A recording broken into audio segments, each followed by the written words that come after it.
Bertemu dengan saya kembali, saudara-saudara. Kali ini kita akan melanjutkan pembicaraan kita tentang tema besar, bagaimana menjadi tuan atas uang. Beberapa waktu yang lalu sudah saya sampaikan tentang zaman yang berubah, tetapi tidak merubah apa yang secara sistematis sudah diciptakan dari awal, bahwa orang kaya mengeksplorasi orang miskin dengan menggunakan tangan-tangan orang kelas menengah. Saudara-saudara, kalau kita renungkan kembali betapa eksplorasi yang terjadi ini secara sistematis, terus-menerus, dan terjadi di mana-mana di seluruh dunia ini. Pertanyaan kita, siapakah yang salah? Tentu kita semua berbuat salah. Karena hal ini terus terjadi dan akan terjadi terus tanpa akan bisa berhenti ketika kita tidak menyadari ada yang mendasar yang salah dari sistem ekonomi, sistem sosial budaya yang selama ini sudah terjadi. Saudara-saudara, karena itu saya ingin menggelorakan sebuah zaman baru, sebuah cara berpikir yang baru. Saya berharap kita tidak akan membuat satu hal yang merusak, tetapi sungguh satu cita-cita mulia untuk membangun sesuatu yang baru tanpa harus menghancurkan apa yang selama ini sudah ada di antara kita. Saudara-saudara, yang perlu secara mendasar kita rubah adalah misalnya, kalau selama ini kita selalu berpikir bagaimana untuk mencari korban, bagaimana untuk mencari orang yang bisa dieksplorasi, bisakah sekarang kita mulai berpikir lain? Bagaimana kita bisa mencari orang untuk kita berikan kesempatan, untuk mengangkat derajat sesama kita? Bisakah kita berpikir demikian? Sementara banyak juga orang yang masih berpikir membunuh atau dibunuh, mematikan atau dimatikan. Bisakah kita bergeser dengan pemikiran-pemikiran? Bagaimana kalau kita saling menghidupi, saling menghidupkan, saling memberi kesempatan? Saudara-saudara, pemikiran yang selalu saja diajarkan bahkan sejak di bangku sekolah kita ini diwajibkan bersaing, berkompetisi untuk saling mengalahkan, untuk mencari kemenangan, maka kita harus mengalahkan orang lain. Tetapi bisakah kita rubah semangat itu menjadi semangat kerjasama, semangat bersinergi, semangat menopang satu sama lain, sehingga kekuatan menjadi utuh, menjadi seimbang, bahkan menghasilkan hal-hal yang jauh lebih besar daripada semangat berkompetisi dan bersaing. Saudara-saudara, kita juga sering stuck dan berhenti ketika kita sudah menyelesaikan pendidikan sekolah kita, di sekolah ataupun perguruan tinggi formal. Bisakah kita ubah menjadi pemikiran bahwa kita tidak akan pernah berhenti belajar, walaupun kita sudah memiliki gelar apapun, karena yang lebih penting adalah belajar di dalam sekolah kehidupan.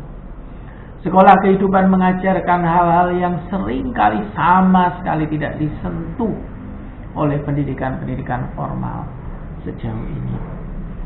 Saudara-saudara, bisakah kita juga memiliki pemikiran-pemikiran bahwa ketika kita bekerja, bukan sama-sama kerja, tetapi bekerja bersama-sama? Bisakah kita selalu berpikiran mendahulukan kemitraan, mendahulukan pemberdayaan, tidak hanya memikirkan kepentingan diri sendiri dan kelompok? Saudara-saudara, kalau kita lihat ikatan-ikatan hubungan yang selama ini terjadi, baik antara karyawan dengan pengusaha, baik antara pemerintah dengan yang diperintah, selalu berpikiran pada ikatan-ikatan yang berdasarkan jangka pendek, bahkan seringkali hanya memiliki latar belakang keuangan saja. Bisakah hal itu kita rubah menjadi sebuah ketergantungan, saling ketergantungan? Bisakah kita rubah hubungan itu menjadi hubungan yang panjang, hubungan yang memikirkan, bahkan sampai kepada masalah-masalah spiritual, bukan saja memikirkan masalah keuangan?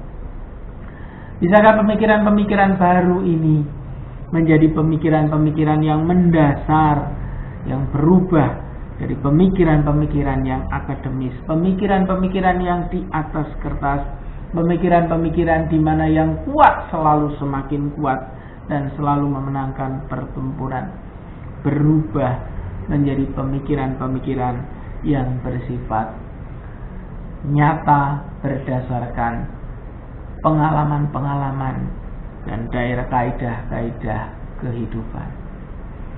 Dapatkah kita menjadi manusia yang saling tergantung, interdependence antar satu dan lain golongan?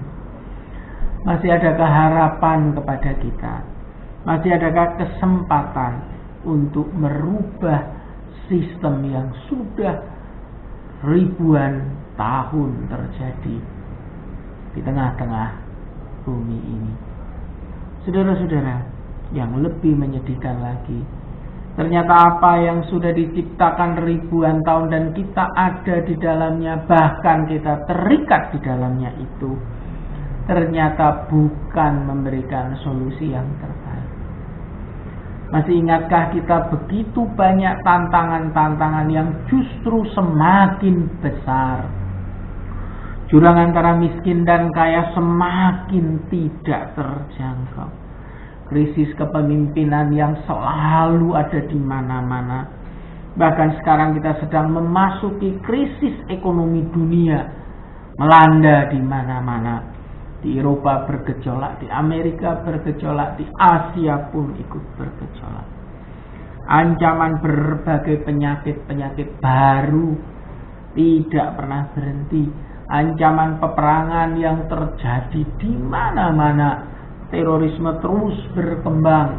Bahkan kalau kita lihat sekarang ini, sudah mulai ditandai adanya ancaman perang nuklir yang begitu nyata di berbagai kawasan. Belum lagi kita merasakan cuaca yang semakin panas, kerusakan lingkungan, pemanasan global yang terjadi di mana-mana.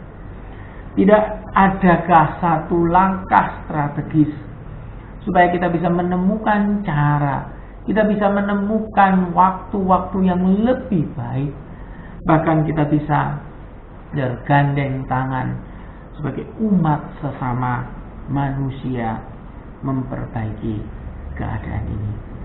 Saudara-saudara, saya masih selalu berharap, saya masih selalu menginginkan, dan saya yakin itu bisa dilakukan manakala kita sungguh-sungguh berniat untuk melakukan perubahan